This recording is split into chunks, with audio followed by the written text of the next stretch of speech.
Good morning, everyone. Good morning, students. Good morning, ma'am. Good morning, everyone. चलो आप एक कौन? हाँ ठीक है.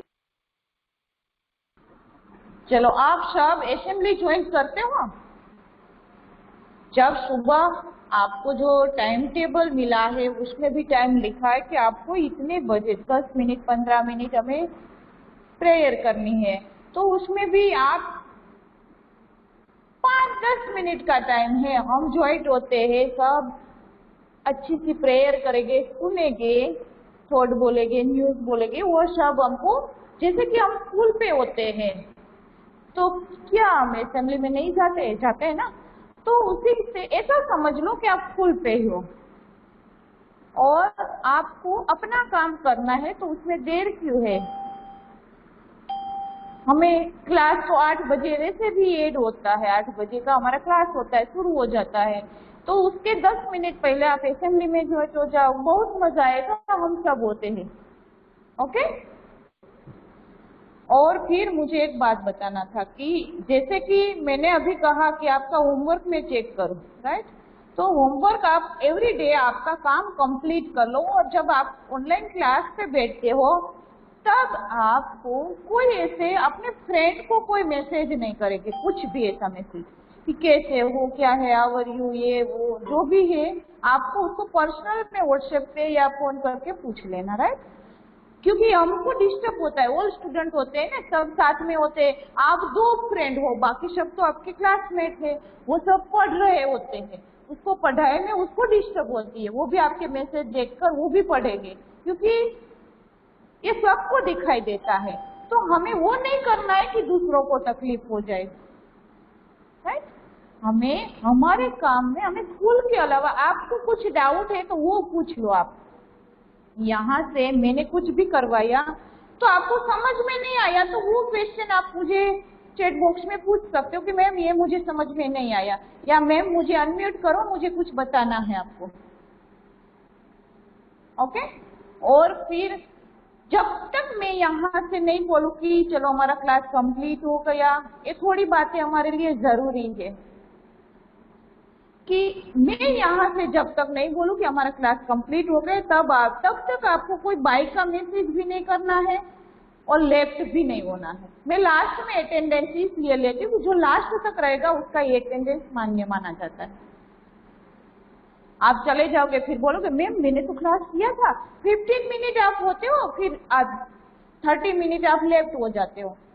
आपको कोई इश्यू है, नेट का प्रॉब्लम है, तो ठीक है, चलो समझ लेते हैं. लेकिन रोज थोड़ा ऐसा होता है, एक दिन चलो समझ लिया, 2 दिन समझ लिया.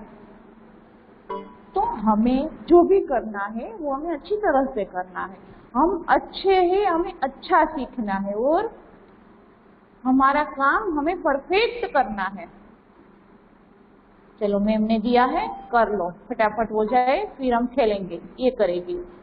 और क्लास जब तक होती है, आप ऑनलाइन होते हो, तो उसमें ही ध्यान रखो, जो भी सब्जेक्ट का आपको चल रहा है क्लास, उसी सब्जेक्ट को ध्यान से सुनो.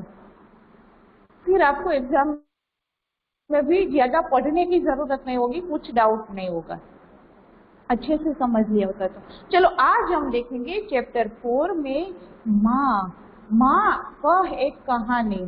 ये वाली करुणा भरी कविता में मैंने आपको थोड़ा बहुत तो बताया था कि इसमें क्या क्या आता है. कि जैसे गौतम बुद्ध छोटे थे, बचपन का वर्णन इसमें किया गया है. कि जैसे कि दया की जीत हम 5th स्टैंडर्ड में चैप्टर 2 में हम पढ़ के आए हैं.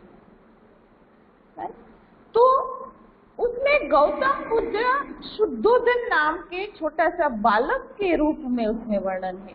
और इसमें हमें क्या बताया कि उसकी पत्नी जो है यशोधरा, वो राहुल, अपने पुत्र राहुल को अपने पिताजी का जो बचपन की जो घटना उसके साथ हुई थी उसका वर्णन करती हुई दिखाई दे रही है. देखो यहाँ पे हमें पिक्चर इसमें भी दिखाई दे रही है कि मम्मी, जब हम सोते नहीं है ना तो हम मम्मी को क्या बोलते कि मम्मी एक अच्छी सी कहानी हमें सुनाओ या कोई लोरी अच्छी सी सुनाओ, तब आपको तुरंत नींद आ जाएगी. क्योंकि माँ शब्द ही ऐसा है जिसकी तुलना किसी से हम नहीं कर सकते हैं. माँ क्या होती है? माँ डांटेगी, किसी को डांटने नहीं देंगी। और माँ भगवान का दूसरा रूप मानी जाती है कि माँ जो है अपने बेटे को बहुत प्यार करेगी। अपने बच्चे जो है उसको बहुत प्यारे होते हैं। इसलिए तो हम कहते हैं कि माँ जैसा कोई और हो ही नहीं सकता है। तो यहाँ पे जो यशोधरा है वो अपने बेटे को कहानी सुनाती है और कहती है। उसके पहले भी मैंने आपको माँ की एक जो दूसरी पोयम मैंने आपको समझाई थी, आपको याद होगी तो, कि मेरी माँ है वो जग में प्यारी माँ है, न्यारी है, हमें खुशियां देती है, हमें चलना भी वही सिखाती है, खाना सिखाती है, चलना सिखाती है, लोरी गाकर हमें सुलाती है, कहानी सुनाती है। तो हम कह सकते हैं कि सबसे आसान और अनमोल शब्द जो है वो माँ है। माँ शब्द अनमोल माना जाता है। माँ शब्द को कोई परिभाषा की जरूरत नहीं है, वो खुद परिभाषा ही है। क्योंकि माँ शब्द बोलेंगे ना तो ये कोई शब्द नहीं है, एक एहसास माना जाता है। माँ का प्रेम देखो, उसकी सेवा देखो, वो जो सब देखेंगे ने तब हम भगवान ने उसको हमें भगवान के रूप में दूसरा रूप दिया है, माँ के रूप में। सचमुच कह सके तो माँ जो हमारी है वो ईश्वर का प्रतिरूप है, दूसरा भगवान का दूसरा रूप माना गया है। तो यहाँ पे भी ये जो माँ है, राहुल की माँ यशोधरा, वो गौतम बुद्ध की पत्नी है। मैं आपको शॉर्ट क्वेश्चन ये आंसर के रूप में बताती हूँ। देखो कि गौतम बुद्ध की पत्नी का नाम यशोधरा था। वो राहुल को कौन सी कहानी सुनाती है? अपने पति की बचपन की कहानी वो सुनाती है।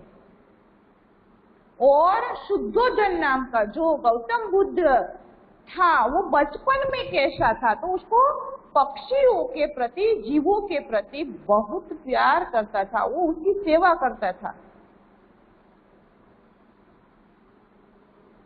उसके सामने कोई पक्षी को मारे तो वो नहीं सह सकता था, वो उसको बचाने की कोशिश करने वाला था। तो गौतम बुद्ध ने हमें एक अच्छा सा यहाँ पे सेंटेंस दिया है। देखो जो सेंटेंस में एक हमें 2-4 लाइन यहाँ पे दिए।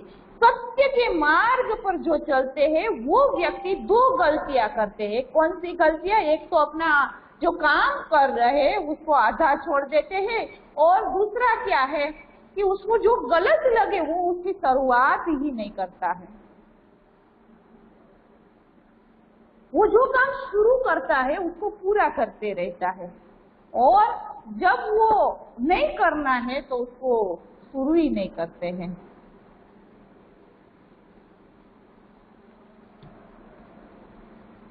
आप यहाँ पे छोटी राइटिंग में डेट भी लिख देना, आज की डेट डाल दो, क्योंकि उसी दिन को हमारा जो कंप्लीट नहीं हुआ था, आज 18/6/21। ओके, आपको भी समझ में आए, मुझे भी समझ में आए। 15 को जब हमें करवाया था तब हमारा नहीं हो पा रहा था, आज 18 डेट है।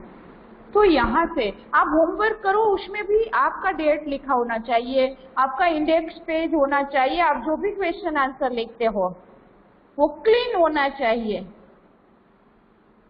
ओके, चलो यहाँ से हम स्टार्ट करते हैं।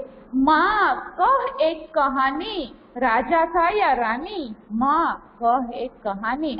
जब राहुल अपनी माँ से जिद करता हुआ कहता है कि माँ मुझे एक कहानी तुम सुनाओ, कोई राजा या कोई रानी जो भी आपको पसंद आए उसकी मुझे एक कहानी सुनाओ। तब यशोधरा उससे क्या कहती है? माँ उससे कही, तू है हठी मानधन मेरा, तू बहुत हठीला है,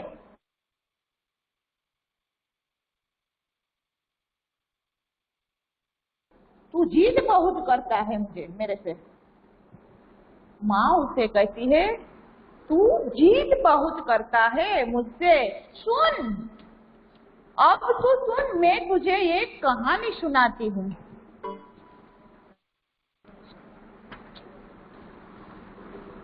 सुन, उपवन में बड़े सवेरे 7 भ्रमण करते थे तेरे, जहां सुर भी मनमानी।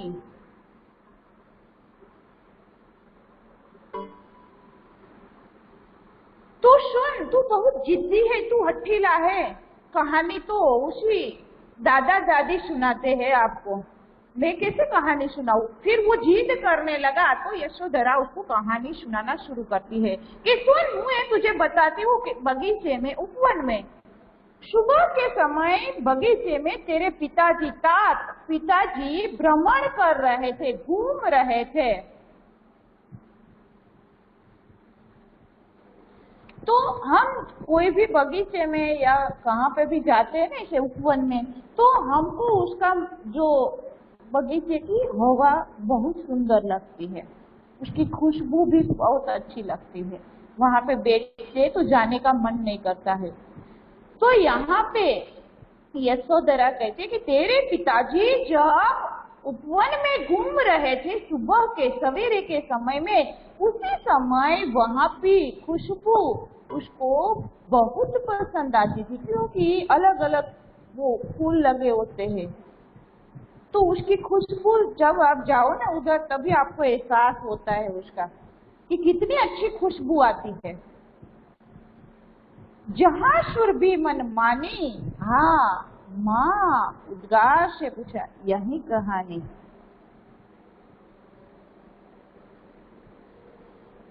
कि हमको मन को हरने वाली मनमानी खुशबू वहां से आती है, और हमें वो बगीचे में घूमना, उसको रोज जाना अच्छा लगता था। और रोज बगीचे में जाकर इधर उधर सुबह का समय वो टहलता था।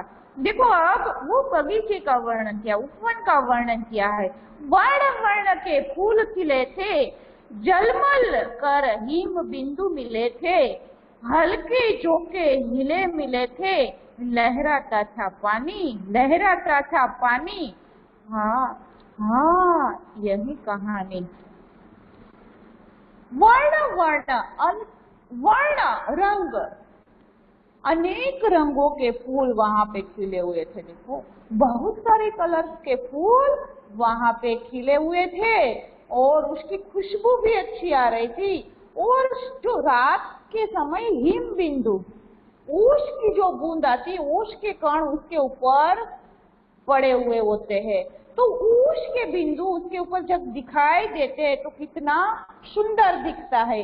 और वो सुंदर तो दिखता है, साथ में हल्के से झोंके से वो ऐसे हिलते हैं कि जैसे वो अपने ऊपर से पानी को लहराता है।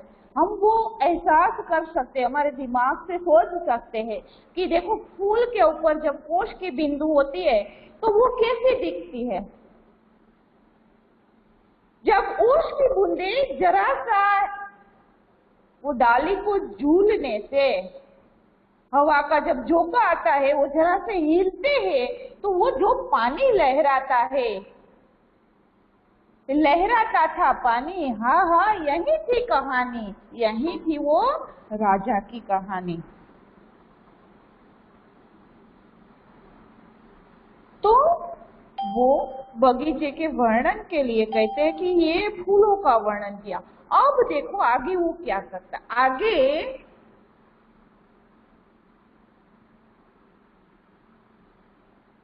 यश बेटा, जिष्णु माही घर की लक्ष्मी होते। वेरी गुड बेटा, माही घर की सच्ची रानी है। गुड बेटा, आप भी अपनी मम्मा को प्यार करते हो, उसकी बात मानते हो, तो ये अच्छी बात है। अपनी मम्मा को, हमें जो हम पढ़ते हैं, समझते हैं, वो हम करेंगे तो ही सही रहता है।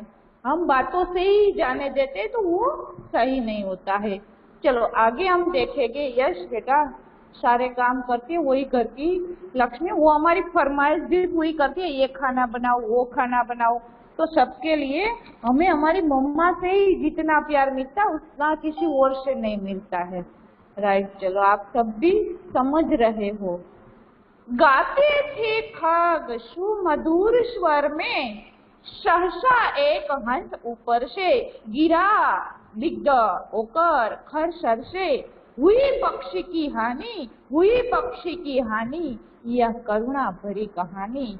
ये कहानी को करुणा भरी कहानी नाम दिया है क्योंकि यहाँ पे एक पक्षी, जैसे राजा ने देखा है तो बहुत सारे पेड़ के ऊपर सुबह के समय जो हम उठते हैं ना, उसकी हमारी पहले ही पक्षी उठ जाते हैं और वो इतने सुमधुर स्वर में गाना गाते हैं कि हमको वो सुन के भी मजा आता है। तो वो पक्षी की आवाज सुनते थे। उसी समय राजा वहां पे अपने उपवन में घूम रहे थे। अचानक सहसा, अचानक क्या हुआ, एक हंस ऊपर से ऐसे घायल होके नीचे गिरा। उसका बिंधा हुआ था, तीर से उसे शरीर बिंधा हुआ था, सर बाण से, खर सर, तेज धार वाला जो तीर होता है ना, उससे उसकी शरीर में घाव हो गया था, वो तीर मारा था और वे पक्षी की हानि, वो पक्षी को नुकसान हुआ था। क्योंकि कोई भी पक्षी को जब हम मारते हैं, तीर मारते हैं, तो वो घायल होकर नीचे गिर जाता है। तो ये हम सोचते हैं कि ये बात अच्छी नहीं है, लेकिन जब शिकारी शिकार करता है तो वो उसके लिए कुछ ऐसी बात नहीं होती है। वो तो अपने जो काम है उसमें ही वो मशगूल होते हैं। उसकी सोच ऐसी होती है, उसको शिकार करना है तो बस शिकारी के रूप में वो शिकारी करता है। मैंने इससे पहले भी आपको बताया था कि जैसे कि पहले के समय में जब राजा महाराजा सब थे तो उसको शिकार करने का बहुत शौक था। वो जंगल में जाते थे, उसी समय जंगल भी इतना था और वो वहां पे जाकर कोई भी प्राणी पशु पक्षी का शिकार करते थे, उसको सुख से करते थे। वो जैसे मैंने आपको पहले भी बताया था कि श्रवण था तो उसके माता पिता को लेकर, जब वो अंधे माता पिता को लेकर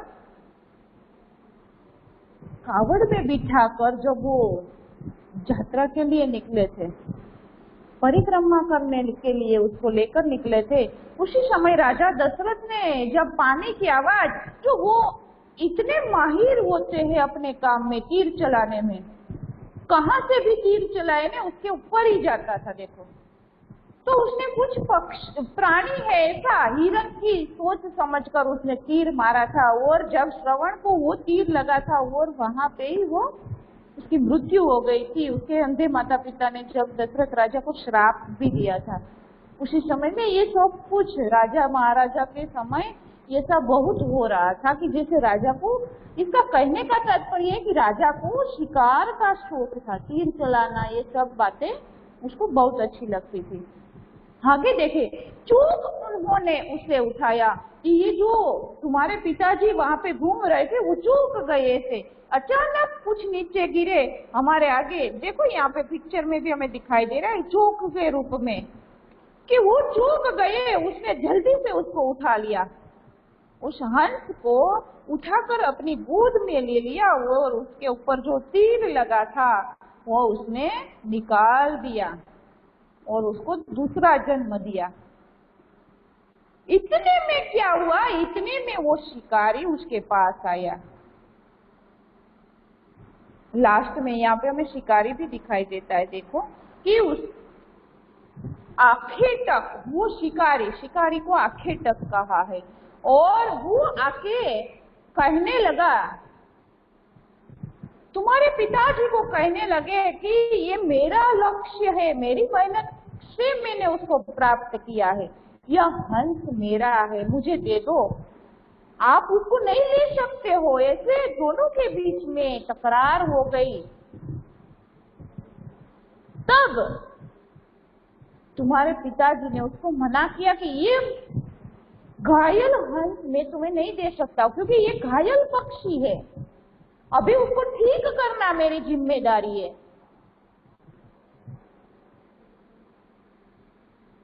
तुमने तो उसको मारा है, मैंने उसको बचाया है, मैं उसको बचा कर किसी ऐसे जो अबोल जीव को मारना नहीं चाहिए। पहले तो वो हमें अबोल जीव है, उसको तुमने मारा है, वो अच्छी बात नहीं है, ये मैं तुम्हें नहीं दे सकता हूँ। ये कोमल कठिन कहानी देखो, इतनी नरम भी नहीं और बहुत कठिन हो गया यहाँ पे। और दोनों के बीच में अब देखो बहुत ही हठ करने लगे दोनों। मांगा उसने आहत पक्षी, वो घायल पक्षी को मांगने लगा कि ये मेरा पक्षी है, मैंने उसे मारा है। तेरे तात किंतु थे रक्षी, तेरे पिताजी तो उसकी रक्षा करने वाला था, तेरे पिताजी ने उसकी रक्षा की थी। जब माँ उस बालक को बताती, यशोधरा यहाँ पे माँ के रूप में यशोधरा राहुल को बताती है कि मांगा, उस शिकारी ने उस पक्षी को, घायल पक्षी को मांगने लगा, लेकिन तेरे पिताजी तात पिता थे रक्षी, उसकी रक्षा करने वाले थे। तब उसने जो था खग पक्षी हठ करने की ठानी कि वो जिसने भक्षण करना, पक्षी और रक्षी, ये भक्षण करने वाला और ये रक्षा करने वाला, पक्षी हुआ तुमने तो भक्षण किया है। वो हठ करने लगा उसके सामने कि मैं तुम्हें नहीं दूंगा ये पक्षी, तुमने तो उसको भक्षण किया है, मैंने उसकी रक्षा की, इसलिए ये अंश तुम्हें नहीं मिलेगा। हठ करने की ठानी, अब बढ़ चली कहानी, अब और भी बढ़ने लगी कहानी। दोनों के बीच में आपस में झगड़ा हो शुरू हो गया। एक कहने लगा इसको मैंने मारा है, शिकारी कहने लगा कि मैंने मारा है इसलिए पक्षी मेरा है। और जब तेरे पिताजी कहने लगे, जो ये माँ उसको कहानी सुनाती है, इसलिए वो ऐसे शब्दों का उपयोग करके देखो कि तेरे पिताजी ने कहा कि इसका मैंने रक्षण किया है, इसलिए मैं तुम्हें इसे नहीं दे सकता। दोनों के बीच में हठ हो गई, एक बोला मेरा है, दूसरा कह रहा ये मेरा है। विवाद दोनों के बीच में, दोनों ने हठ पकड़ ली, जिद करना शुरू कर दिया। अब और बढ़ने लगी कहानी और सभी जगह उसकी बातें भी शुरू हो गई। हुआ विवाद सदै निर्दय में, अभय आग्रही थे स्व विषय में, गई बात तब न्यायालय में, सुनी सभी ने जानी, सुनी सभी ने जानी, व्यापक हुई कहानी। यहाँ पे क्या हुआ कि जब दोनों के बीच में विवाद शुरू हो गया तो उसने उस विवाद को न्यायालय तक पहुंच गया। राजा के दरबार में ये जब बात गई कि न्याय किसको मिलेगा, दोनों अपने अपने हठ पकड़ कर बैठे हैं, दोनों विवाद करने लगे, झगड़ा करने लगा है।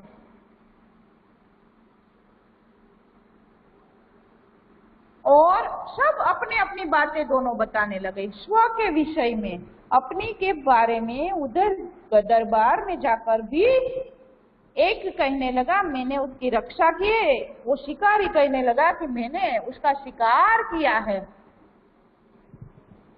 ये बात न्यायालय में पहुंची कि किसको न्याय मिलेगा।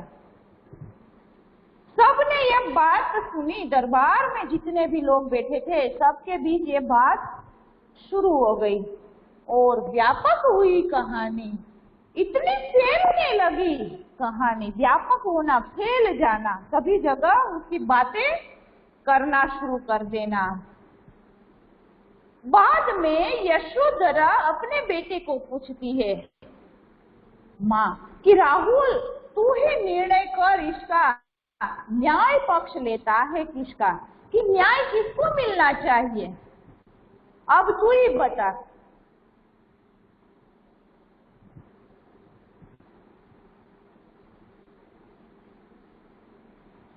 माँ ने राहुल से पूछ लिया कि बेटा तू ही इसका फैसला सुना, निर्णय फैसला कि न्याय किसको मिलना चाहिए, रक्षक को या भक्षक को। तू निर्भयता से कह दे, जय हो जिसकी सुन लू तेरी बानी, कि किसकी जय होगी।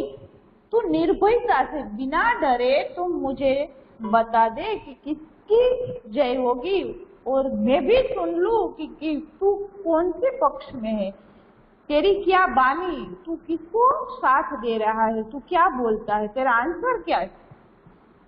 तब माँ मेरी क्या बानी, मैं क्या बताऊं, मैं तो कहानी सुन रहा हूँ, मैं सुन रहा कहानी, मैं तो कहानी सुनता हूँ, उसमें मैं क्या न्याय दूंगा, जो होगा वो तो पहले ही हो गया है। बचपन की बात है, मेरे पिताजी की बचपन की बात है, वो कहानी में है, लेकिन अभी जो मैं न्याय क्या दे सकता हूँ। जो आप कोई भी स्टोरी सुनो ना, उसका मोरल लास्ट में आपको क्या सीख मिलती है, ऐसी आपको अपनी माँ या कोई भी आपको ऐसी स्टोरी बताते तो वो पूछते हैं कि आपको इसमें से क्या सीखने को मिला। तो यहाँ पे कहानी सुनते सुनते जब माँ यशोधरा इसको पूछती है कि तूने जो कहानी सुनी तो उसमें तो सच मिलना चाहिए, तेरी ओर से तू बता किसको न्याय मिलना चाहिए।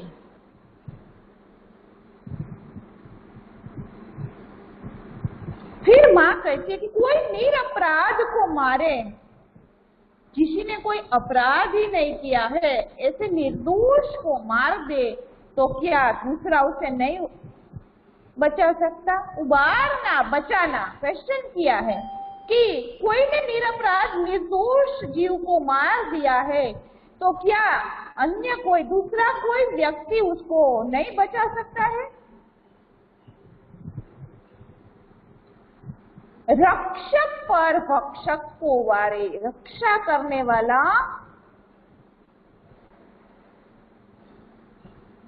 या भक्षण करने वाला, दोनों की बात हुई है यहाँ पे कि जिसने रक्षा की है, जिसने उसका मारा है। भक्षक, रक्षक और भक्षक दो शब्द है, एक रक्षा करने वाला, एक भक्षण करने वाला।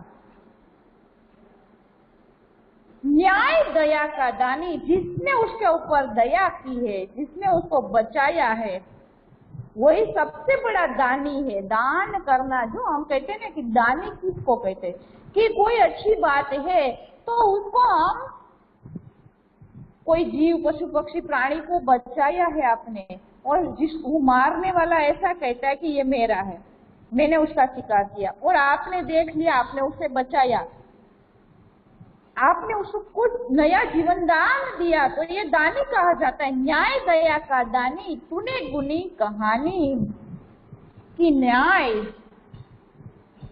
दया करने वाले को ही मिलेगा, मारने वाले को नहीं मिलेगा। गुनी, तूने, कहती है माता की न्याय दया का दानी, तूने जो कहानी सुनी है उसका महत्व यही है कि दया करने वाले को ही उसका न्याय मिलेगा, मारने वाले को नहीं मिलेगा, रक्षा करने वाले को ही। जो हम कोई भी ऐसा प्रश्न है, हम जब न्यायालय तक पहुंचाते हैं ना, तो दोनों का वो सुनते हैं। फिर उसके भी बहुत सारे लोग होते हैं कि जो उसको सही माना जाता है कि तुम्हारी बात जो है वो ही सही है, तुम्हारी भी सही है, उसमें न्याय देते हैं कि किसको न्याय मिलता है। तो यहाँ पे हमें मैथिली शरण गुप्त ने बहुत अच्छी सी कविता के रूप में दया के जीत बताया, और माँ जो कहानी सुनाती है उसके बारे में हमें बताया। वैसे तो मैथिली शरण गुप्त बहुत बड़े से कवि थे, उसने बहुत सारी ऐसी कविता लिखी है, यहाँ पे हमें नाम भी बताया गया है, बहुत सारी कविता है उसकी, कि जैसे वो आज हमारे बीच नहीं है, लेकिन उसकी जो कहानी, कविता जो भी है, वो पढ़कर भी हम उसको याद करते हैं। बहुत मस्त रूप से हमें यहाँ पे माँ एक कहानी के रूप में एक कविता, करुणा भरी कविता का वर्णन किया है। तो अब हमें ये वाले, आप कोई लेफ्ट नहीं होना जब तक मैं नहीं बोलूँ तब तक। ओके, आप यहाँ पे डेट डालो और ये वाला जो शब्दार्थ है वो आपको होमवर्क में करना है, राइट। यहाँ पे होमवर्क लिख के आप ऐड करते जाओ डेट, तो आपको पता चल जाएगा कि ये डेट को हमारा ये होमवर्क था, और आपको शायद आगे का कुछ बाकी है, इनकम्प्लीट है, तो उसको भी हम उसको पेज छोड़कर हम ये वाला वहां पे लिख सकते हैं, या आगे का कंप्लीट करके फिर हम ये कर सकते हैं। शब्दार्थ लिखना है, आज की डेट डाल दो यहाँ पे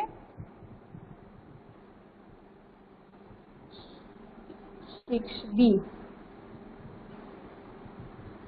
ओके, तो आपको भी मैं आपका होमवर्क कल चेक करूंगी। चलो आगे का तो आपका सब कंप्लीट होगा, मेरे जब मर्जी होगी तब मैं आपका होमवर्क चेक कर सकती हूँ कि आप लिखते हो, कितना अच्छा लिखा है, राइटिंग अच्छी की है नहीं की है। तो हमें थोड़ा थोड़ा करना है, लेकिन हम अच्छे से कंप्लीट करना है। 1 मिनट रुकना।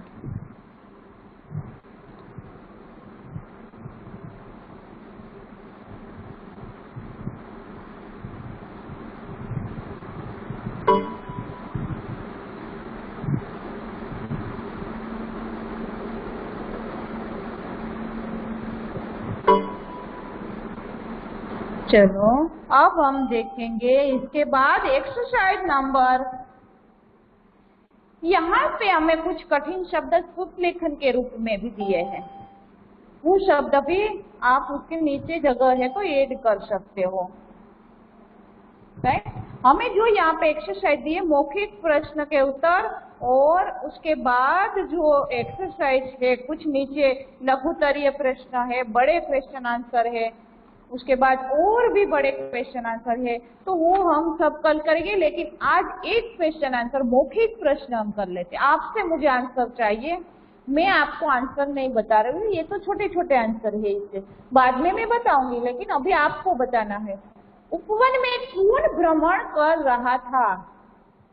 चलो आप लिख के भी बता सकते हो, और लिखना नहीं है आपको तो अनम्यूट करके भी मैं आपको पूछ लेती हूँ।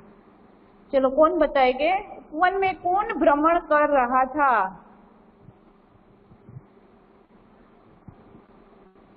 चलो अर्पित, अर्पित बताएगा उपवन में कौन भ्रमण कर रहा था?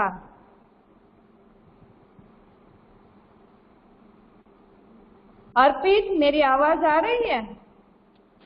प्रियांशी, यस यस, अर्पित को आवाज गई है। चलो अर्पित बताएगा उपवन में कौन टहल रहा था, कौन घूम रहा था? हेलो,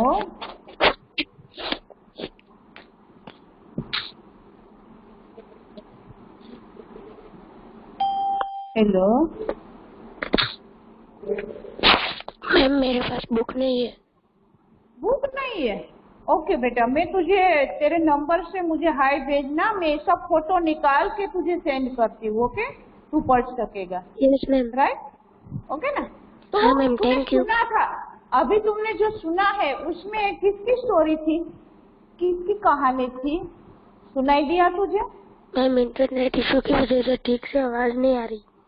ओके ऐसा है, ठीक। चलो मैं तुझे मेरे नंबर पे आपका नाम लिख के, मेरे नंबर जो है उसमें मैसेज करके अपना नाम लिख के भेजना। मैं तुझे ये वाला जो कॉपी है चैप्टर का वो तुझे मैं सेंड करती हूँ, तू उसमें से पढ़ लेना, राइट? ओके, या पीडीएफ बना के भेज दूंगी। तू हाय लिख के मेरा नंबर, तेरा नाम लिख के भेजना हो, पापा को बोलना या मम्मी को बोलना करके दे। ठीक है बेटा, कोई बात नहीं। चलो ठीक है, तूने आंसर दिया, वो सही बात है। चलो नेक्स्ट, चलो नेक्स्ट पवन। पवन तो चला गया। पवन तेरी आज एब्सेंट लगा दूंगी। ओके, चलो झील और जिंकल दोनों साथ में है। एक बताओ, कोई उपवन में कौन भ्रमण कर रहा था?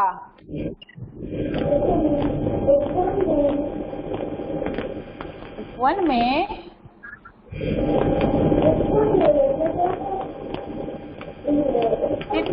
आवाज कट हो रही है बेटा।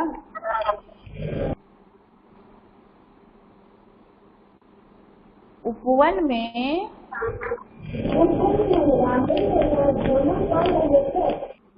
राहुल के पिताजी भ्रमण कर रहे थे। गौतम बुद्ध या राहुल के पिताजी, हम दोनों आंसर सही माना जाता है। उपवन में राहुल के पिताजी भ्रमण कर रहे थे। उपवन के सौंदर्य का वर्णन कीजिए। उपवन कैसा था? चलो कौन बताएंगे? चलो हेतवी बताएगी। हेतवी, उपवन कैसा था? उपवन में क्या क्या था? उपवन में बहुत सारे वृक्ष थे। उपवन में अलग अलग तरह के फूल थे और अलग अलग फूल की बढ़िया खुशबू आ रही थी। Very good. अलग अलग तरह के फूल थे, पक्षी पेड़ के ऊपर अपने मधुर स्वर में गा रहे थे। वो भी हम बता सकते हैं ना कि जैसे उपवन में रंग बेरंगी फूल और फूल के ऊपर जो ओस की बूंदें पड़ी थी और उसके ऊपर पानी लहराता था तो सुगंध भी और अच्छी आ रही थी और पक्षी चहचहा रहे थे। हंस क्यों गिर पड़ा था? चलो इसके बाद नेक्स्ट, हंस क्यों गिर पड़ा था? प्रियांशी। ओके बेटा, प्रियांशी।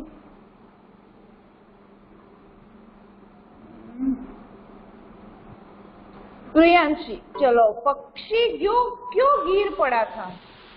हंस को तीर लगने की वजह से वो गिर गया था। Very good.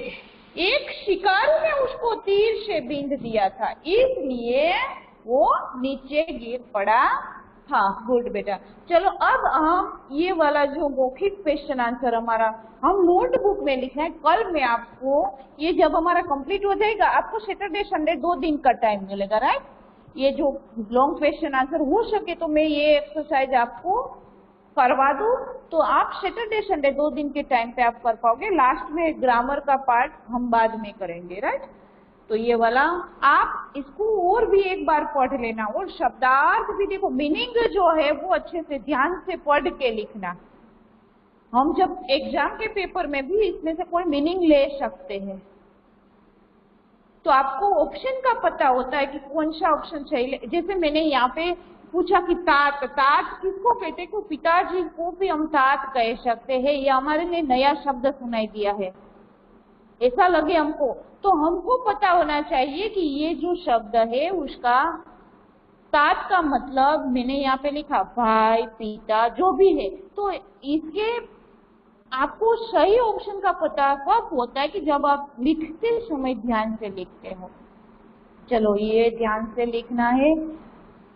और आज का हमारा यहाँ पे क्लास कंप्लीट हो गया है।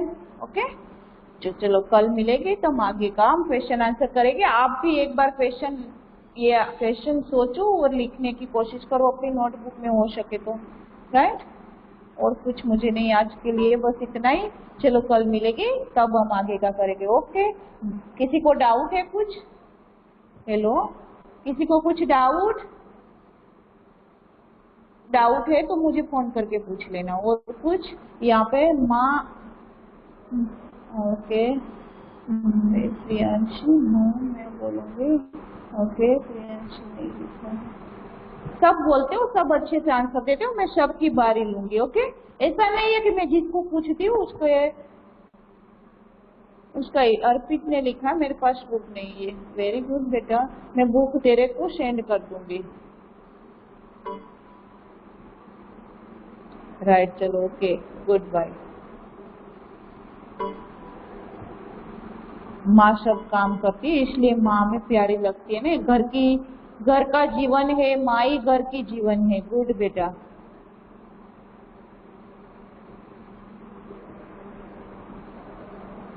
शिकारी का जो नाम था वो था,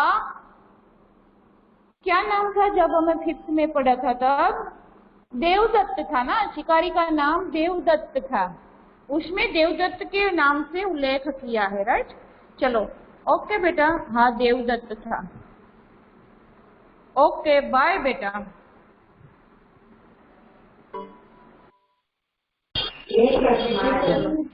बाय। मैम आप पीडीएफ भेजोगे? यस मैम, आज पीडीएफ भेजोगे? आज नहीं बेटा, कल भेजूंगी। Okay ma'am. Okay ma'am. Okay, कल क्वेश्चन आंसर अब हमारा हुआ Bye, नहीं है तो ma'am. कहाँ से भेजूं? ठीक है, ये आप Bye, पढ़ ma'am. लेना एक बार और ये मैम कंप्लीट कर शब्दार्थ लेना। होमवर्क है ना? हाँ, शब्दार्थ ही होमवर्क है। Okay Bye, ma'am, ma'am. Bye ma'am. Bye.